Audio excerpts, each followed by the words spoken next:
Mempelajari tentang konsep reaksi reduksi dan oksidasi atau redoks, merupakan pembelajaran kimia kelas 10 yang disampaikan oleh saya, Miyoktiesi, guru SMA Negeri 7 Palangkaraya. Perkembangan reaksi redoks.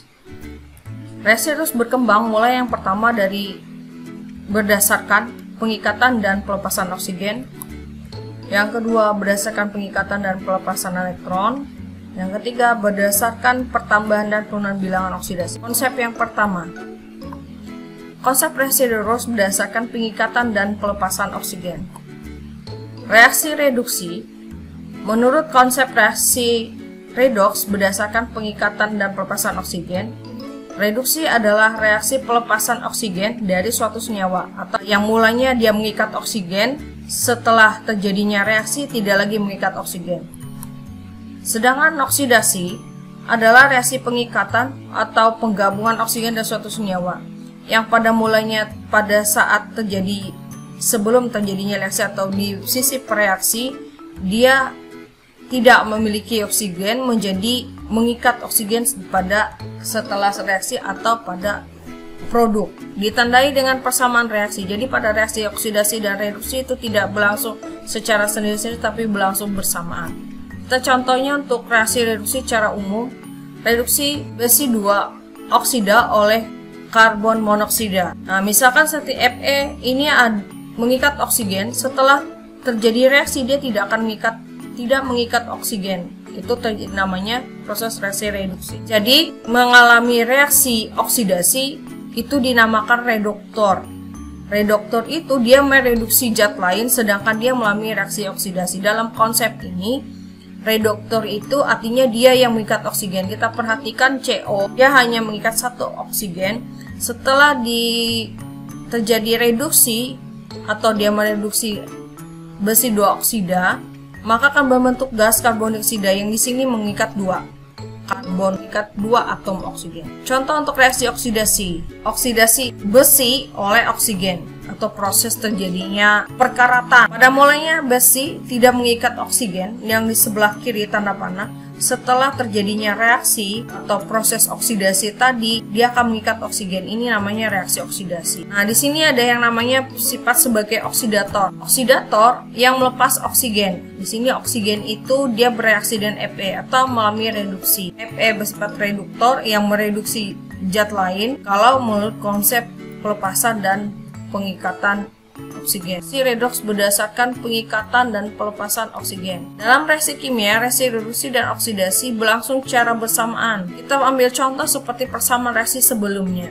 Fe mengikat oksigen. Oksigennya ada 3. Di sebelah kanan tanda panah, Fe tidak mengikat oksigen. Artinya, menurut konsep redoks berdasarkan pengikatan dan pelepasan oksigen, Fe mengalami reduksi dan dia bertindak sebagai oksidator atau yang mengoksidasi zat lain. Karbon monoksida C mengikat 1 atom oksigen. Di hasil reaksi di sebelah kanan tanda panah mengikat 2 atom oksigen. Yang ini menandakan bahwa CO mengalami oksidasi dan bertindak sebagai reduktor. Di CO ini oksidasi, sedangkan Fe2O3 mengalami reaksi reduksi. Yang kita lihat adalah sisi sebelah kiri itu sebagai reduktor dan oksidator. Yang ini adalah reduktor, Fe2O3 adalah oksidator. Sedangkan yang di sebelah kanan ini adalah hasil dari reduksi. Fe itu hasil dari reduksi, sedangkan CO2 adalah hasil dari oksidasi.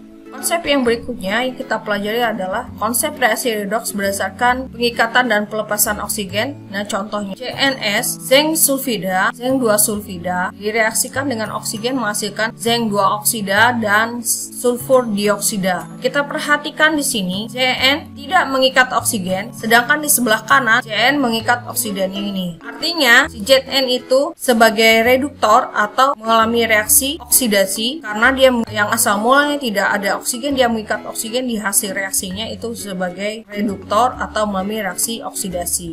Sedangkan yang sebelah kanan itu hasil oksidasi. Jadi ZnS bertindak sebagai reduktor, hasil oksidasinya adalah ZnO. Konsep yang berikutnya kita pelajari adalah konsep reaksi redoks berdasarkan pengikatan dan pelepasan elektron. Reduksi, menurut konsep redoks berdasarkan pengikatan dan pelepasan elektron, reduksi adalah reaksi pengikatan elektron. Nah, biasanya elektron terletak di sebelah kiri tanda panah. Sedangkan oksidasi adalah reaksi pelepasan elektron. Elektron terletak di sebelah kanan tanda panah. Kita perhatikan contoh. Ca2+ menangkap atau mengikat 2 elektron, dia akan membentuk logam Ca. Nah, di sebelah kiri tanda panah, artinya dia mengikat atau menerima elektron. Itu sebagai reduksi. Gas Cl2 menerima 2 elektron atau mengikat 2 elektron, membentuk ion Cl-.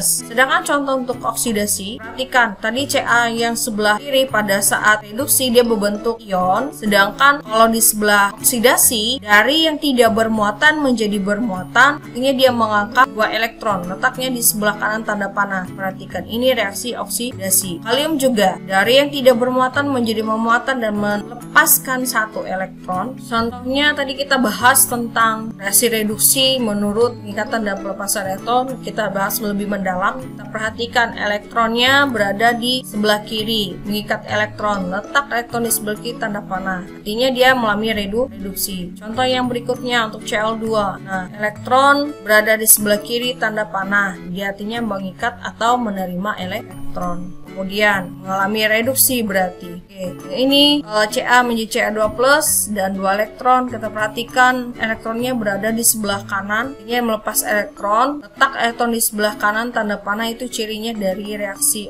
oksidasi untuk ikatan dan pelepasan elektron. Ini juga sama, kita perhatikan elektronnya itu di sebelah kanan tanda panah, ini dia melepas elektron, letak elektron di sebelah kanan tanda panah, berarti dia mengalami reaksi oksidasi. Pembahasan yang berikutnya adalah reaksi redoks berdasarkan naikan dan penurunan bilangan oksidasi atau biloks. Reduksi adalah reaksi penurunan bilangan oksidasi. Ini terjadi penurunan bilangan oksidasi. Cara menentukannya kita bisa pelajari pada pembahasan sebelumnya tentang aturan-aturan penentuan bilangan oksidasi. Contohnya, Zn direaksikan dengan larutan HCl, dia akan menghasilkan larutan zinc klorida dan gas H2 hidrogen. Ini bilangan oksidasinya kalau unsur bebas dia 0, bilangan oksidasi H dalam senyawa HCl itu positif 1, sedangkan Zn pada ZnCl2 positif 2, dan oksigen dia 0. Ya, bilangan oksidasi H2 adalah 0 karena dia unsur bebas sama seperti Zn tadi, dia bilangan oksidasinya. Biloks H mengalami penurunan dari positif 1 menjadi 0, dan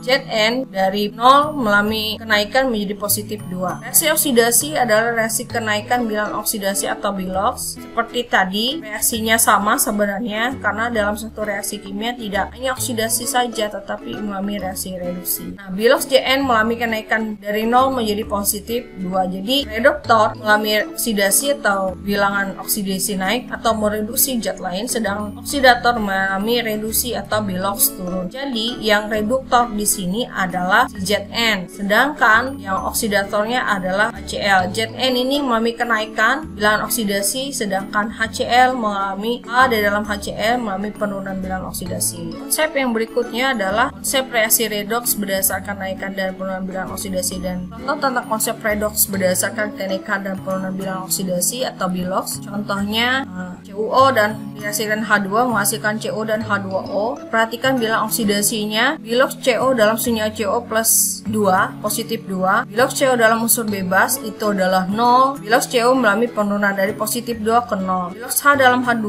unsur bebas itu adalah 0. Biloks H dalam H2O positif 2. Totalnya sebenarnya positif 2, tapi sebenarnya untuk H saja positif 1. Ternyata mengalami penurunan dari 0 menjadi positif. Ternyata mengalami kenaikan bilangan oksidasi, biloksnya turun. Kalau biloks turun berarti dia mengalami reduksi. Sedangkan dari 0 menjadi positif 1 itu biloksnya naik, mengalami reaksi oksidasi. Senyawa yang mengalami oksidasi adalah gas H2, sedangkan yang mereduksi CuO. Hasil oksidasinya adalah CuH2O, hasil reduksinya adalah Cu. Oksidatornya adalah CuO dan reduktornya adalah H2. Nah, oksidator itu dia berarti mengalami reaksi reduksi, sedangkan reduktor dia mengalami reaksi oksidasi.